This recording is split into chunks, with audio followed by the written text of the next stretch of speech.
All right, we're back. We're back. JV Wans Dogon SS as I adjust my microphone here. You Conscious Approach on YouTube. Appreciate everybody out there for tuning in, watching the videos, liking the videos, hitting the subscribe button, leaving those comments. We certainly appreciate all the support as we continue to grow this community and kick around that logical content. Do your boys a big old solid if you have not already done so, and this is your first time checking out any of our content. Go ahead and subscribe to the channel because this is how we like to do things each and every week. It is all about creating, curating, and supporting one another through the consumption of logical content. That's right. So, the boys are back in the building, and we certainly appreciate you for joining us along for the ride. With that out of the way, we will go ahead and get things kicked off today with in addition to the ongoing saga involving the fallout over Kendrick Lamar and Drake's rap slash hip hop beef, whatever the hell you want to call it. And apparently things continue to get messier and messier. And now they have extended over into the realm of the specter of potential violence. Now, I'm not exactly sure who this fella is, but apparently he is an associate of Drake's.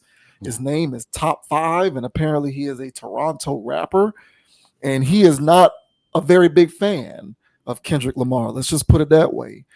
And in lieu of expressing how much of a non-fan of Kendrick he is, this fellow who once again goes by the name of Top 5 is basically saying that it's on site if Kendrick ever shows up in Toronto.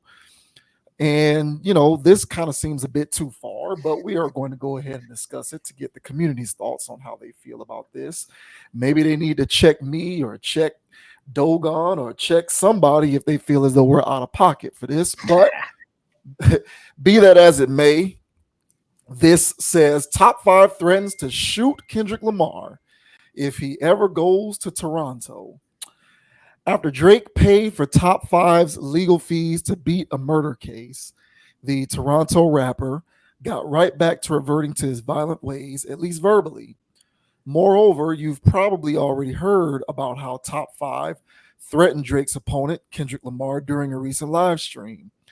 Now he's doubling down on his promises of violence thanks to a recent appearance on Late Night with Leah Mai, during which he threatened to hit K Dot with a drive-by shooting if he ever crosses into Toronto. Of course, this is pretty much the worst way in which this feud could have evolved, so we pray that these are empty threats for everyone's sake. Tell him to come to Toronto. Swiss cheese, Top 5 said of Kendrick Lamar. I'll get I'll get the low, put on my Nike Tech Black, tell YG get us a driver, put the window down and get some fresh air. How disrespectful are y'all to ask me about Kendrick Lamar? Drake's a bad boy. There's a girl right there. You want her to get you? Don't disrespect my homie Drake like that. My propose that Kendrick beat Drizzy in their battle, which made Top 5 very angry. Oh I'm Lord. looking for Metro Boomin and Kendrick Lamar, Top 5 previously threatened, on a live stream with Aiden Ross and DJ Academics. I'm doing my homework right now. I'm doing my task on them. Nothing incriminating. I'm just looking for them. I want Metro Boomin one on one. I don't want no weapons, nothing. I'd knock him the F out. Kendrick Lamar, you passed the border. Chubbs called me. I will quit rapping if Kendrick Lamar goes to the Toronto restaurant New Ho King without 20 police officers. You're crazy for testing my gangster. You see what happened to DJ Drama? Me and Drake are going to link up in a couple of days and we're going to do this podcast and we're going to play the Not Like Us video and we're going to look at every N word in the video and we're going to do homework. Top 5 continued. We're going to look for them N words. I don't F around. Play around about Aubrey. That's my bro, my Jewish brother. Shalom. Hopefully, Kendrick Lamar's friends aren't serious about their retorts either. So this guy seems to be pretty serious when it comes to how much he dislikes this guy, Kendrick, and he says it's on site, and it's he gonna put the window down and get some fresh air. For anyone who needs a hint on what he's referring to, he's Oh talking God. about doing a drive-by shooting on Kendrick if Kendrick ever shows up in Toronto. I think it's easy for everybody to blow smoke and say that this isn't very serious, but you never really can tell these days. And the fact that it's being elevated to this level alone, to me, is absurd in and of itself. But what do you make about Mr. Top Five's threats towards Kendrick if Kendrick ever shows up in Toronto? Yeah, I don't know what to make of this top five character. Much like yourself, I've never heard of this human being. And the way he talks, I don't think he's much of a rapper. He's probably more of a comedian. I did more laughing in that segment than I did of worrying or fearing or shaking in my boots. The way that he's coming off, I think he's got the Fed's interest as well. Now, nowadays, where Rico acts, guys getting locked up for real, guys getting indicted for real, self snitching at an all time high for real, for real. I don't think these are wise words to be saying on the internet. So there's only two ways to take this. Either A, he's just an absolute idiot and follows through with this and throws the rest of his life away and his Shalom brother Drake in prison for actually doing a Rico type act on a very well known celebrity, or he's just doing this for the clout. I'm leaning towards the latter on this one because, hey, he did a good job, I guess, at least to the sense that now I've heard of this character called Top Five where I've never heard of him before this. So this looks like a gentleman that participated in the OVO sweatshop, probably wrote down some rhymes for Sir Drake, a bar here, a bar there. I don't think this guy's talented enough to write a whole song. So I take this guy as one of his sweatshop employees, if you want to call them employees. I don't know how much they get paid. Uh, so I just take this guy for a clown. If I were Kendrick in this situation, I would find this utterly hilarious. I would, if I had reason to go to Toronto, I would still show up, as is. I if probably even before this guy even said this, I'm pretty sure he wasn't even really interested in going there anyway because of um, the spirit of how people may feel there. So I don't think that if Kendrick doesn't go to Toronto, it's not a signal of him fearing top five. It just probably was something on his I don't feel like going there to do list because of all the animosity that this situation may have caused. But be that as it may, if there's anything that happens to Sir Kendrick, well, top five and OVO are going to be under investigation, even if it happens in Toronto or domestically. So I wouldn't fear this if I was Kendrick. I think this top five is just doing it for the clout, doing it for the name recognition. So I'm not buying it. I think that this was more hilarious than threatening. But what are your thoughts, sir, on Sir Top Five rolling down the window and getting some fresh air on Kendrick Lamar? What are your thoughts? Yeah, this is silly. And this is the difference between this music and other forms of media and entertainment. Whenever we talk about the unique form of mind control that is this music, people always try to draw up these false equivalencies of, well, there's a suspension of belief when it comes to movies. It's the same thing. It's all art, it's all art. It's not real. This is a prime example of how it's largely interpreted as real by a decent amount of people who live by it enough when it comes to how they conduct their own respective realities. There's an aspect of it where it's presented to us as it's a suspension of disbelief, meaning that this stuff is an extension of these guys' real lives. And that's the difference. That's why this stuff is so palpable whenever we have these conversations talking about the mind control aspect of the music and how it has ceased to be art and entertainment and has become a literal lifestyle for a large segment of people. He's not smart to speak in this manner because if something happens unlawfully that even remotely involves him, uh, sound bites like this could very well be used as evidence against him. Very similar to what has happened with Young Thug.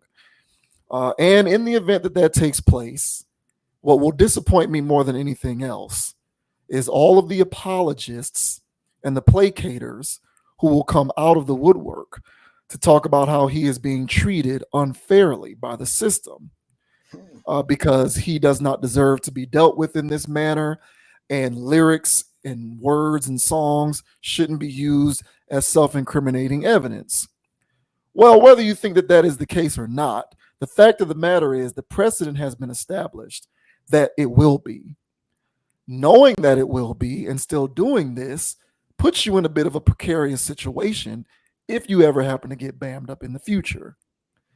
But as we discussed last week with our David Banner topic, there's an element within our culture of excuse making and being an apologist and a placater for bad behavior. And there is certainly a fine line between holding people accountable for uh, ill-advised actions, but also lamenting the state of affairs and gaining an appropriate understanding for the circumstances that leads one into doing certain things. Mhm. I think it's important for us to respect where that line exists, but to not act as though it doesn't exist and to just jump all on the side of excuse making, which is what would happen if this guy got into trouble. All of a sudden, when the law decides that they are going to use sounds like this to their advantage, because this guy is openly on podcasts talking about how he's going to do this kind of stuff, whose fault is that? At that point, that's the system's fault. That's the judicial system's fault. That's the white man's fault. It's going to be everybody else's fault except top fives, I would assume. And that is going to annoy me, although it won't surprise me.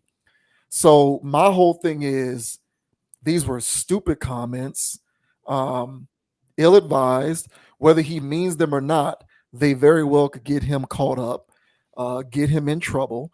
And if Drake is as smart as his fans tell me he is, Drake should be the first one on the phone telling this guy to not talk like this in public because it's bad business for everyone associated with him. It hurts the bag, as Drake would probably say. So, all the way around, there's nothing really smart about talking like this. But my main takeaway from this entire situation is there's a litany of trails of behavior that is probably going to be able to be levied at this guy's direction if something unfortunate ever comes his way in the legal sense. And despite all of those breadcrumbs, people are nevertheless going to say that he is a victim and he is being victimized and that he's being persecuted and he's being targeted unfairly.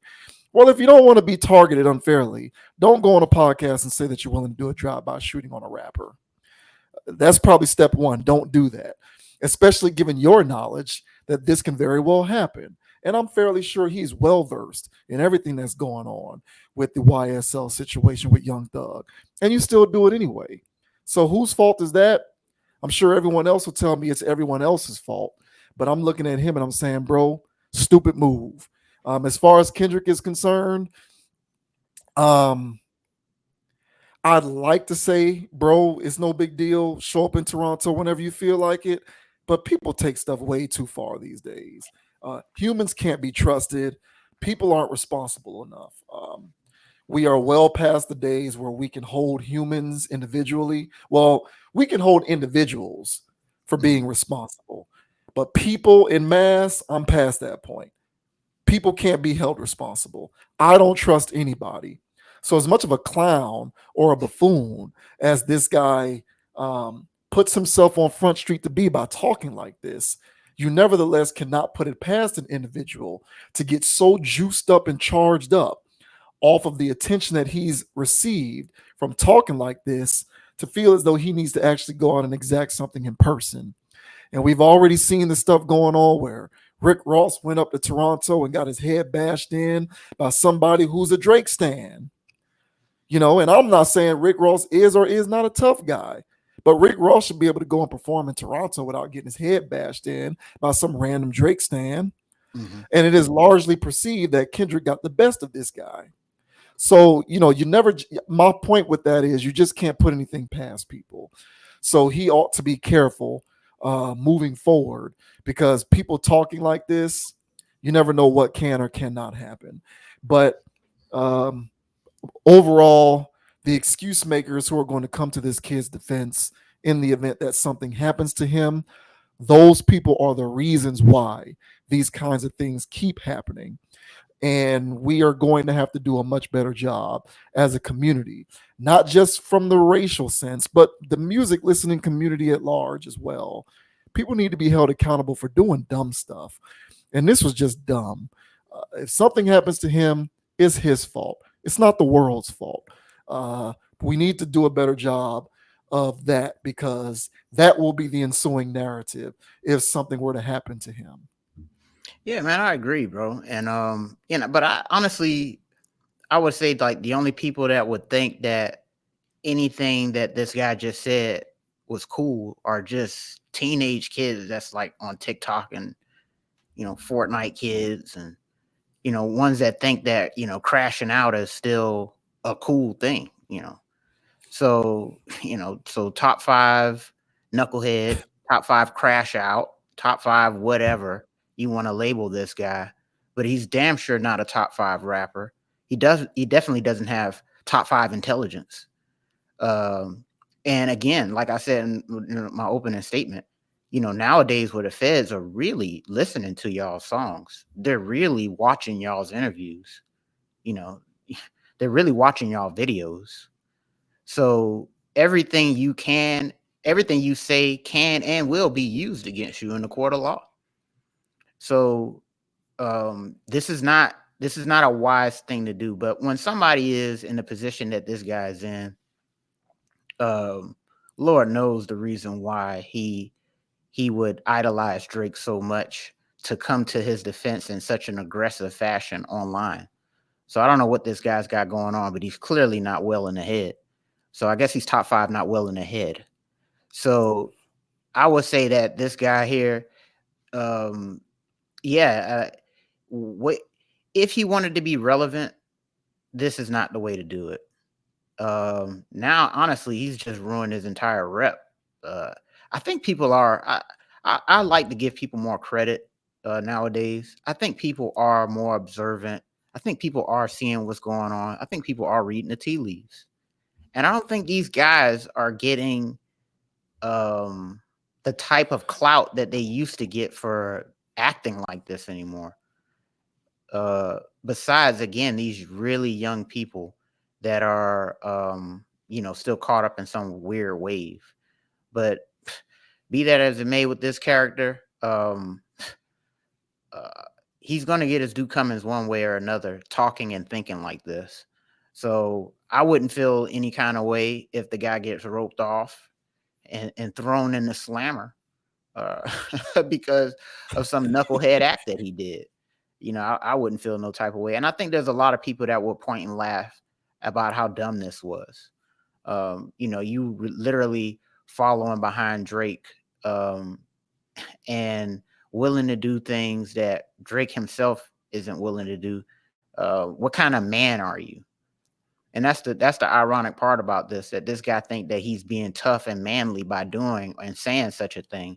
But the flip side of that is that this is actually cowardice and not manly. So top 5, I hope you learn your lesson here. You're not going to win the internet with this. People are going to do more laughing at you about this situation than fearing you. And even if you actually do commit a crime to prove everybody wrong, you didn't prove anybody wrong, because you just, again, proved that you're a top 5 crash out. So enjoy your 15 seconds of fame, sir. You didn't even get a full minute. So enjoy this lamery, sir, because you just made your bed. Hope you enjoy the sleep. Yeah, yeah. Uh, Maybe he's one of those people that Drake alludes to in Drake's songs when he talks about how he's got all these people ready to ride for him and shoot for him and all of this other stuff. Lord have mercy. I hope he's paying you guys well. I hope you guys are enjoying a hefty payroll on his behalf because being a tough guy on behalf of the non-tough guy Right. is never a sustainable business model. And this obviously isn't a Drake topic, but it comes as no surprise that somebody like this rides for somebody like that. Exactly. It's just, it's just wild business. And I mean, this guy, yeah, Drake ponied up money to help him beat a murder charge. So this kid is about that type of narrative, at least. I don't know if he's really about that. And he's, spoken to the effect of bragging about some of the relative luxuries that he experienced while being in jail. Um, boasted about his time in jail. So he's one of those guys. And one thing that we can both agree on when it comes to guys like that is they're easily controlled, which makes sense why he would be on Drake's payroll because all you gotta do is just throw him a couple bones and he'll bark, hop, and holler as loud as you want him to. He's a soldier, a literal foot soldier. So good luck to Mr. Top Five. Um, I think that it is quite ill advised to talk like that because if something like this happens, it very well can be used against you, and it'll disappoint me the way that this chicken shit community, and when I talk about the community, I'm not talking about uh, the black community. I'm talking about the hip hop community.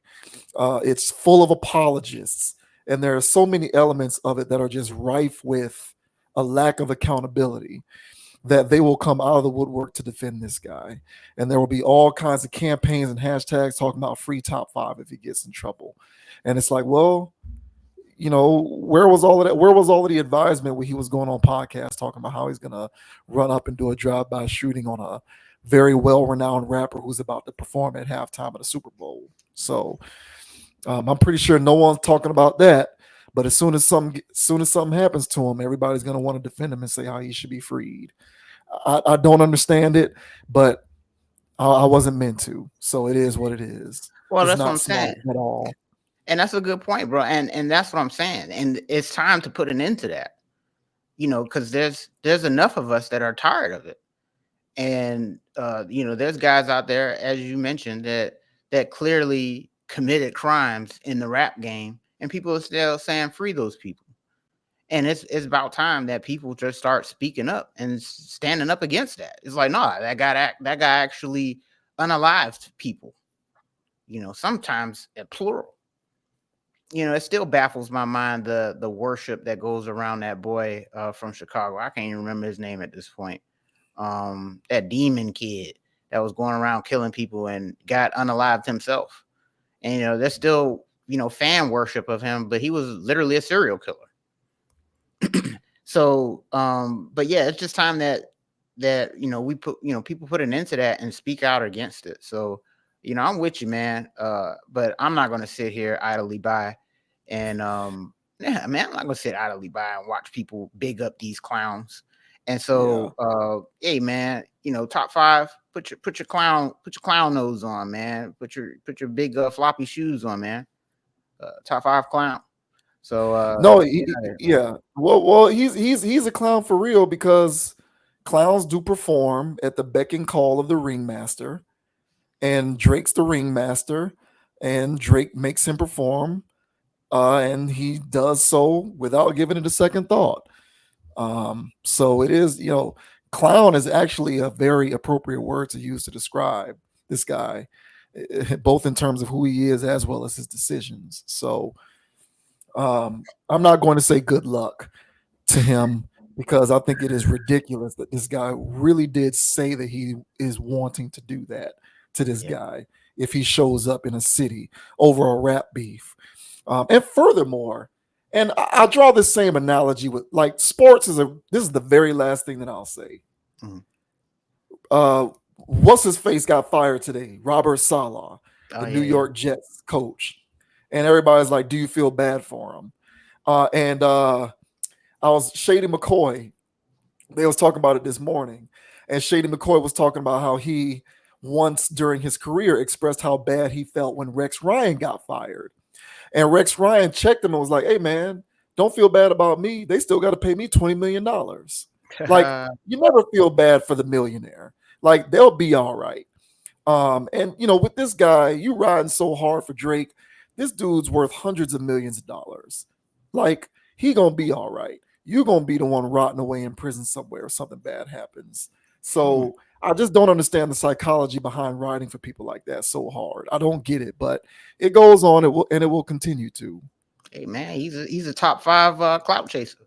So Very good. Yeah. Yeah. Shouts out to Kendrick, man. Shouts out to Kendrick. yeah, they ain't like us, bro.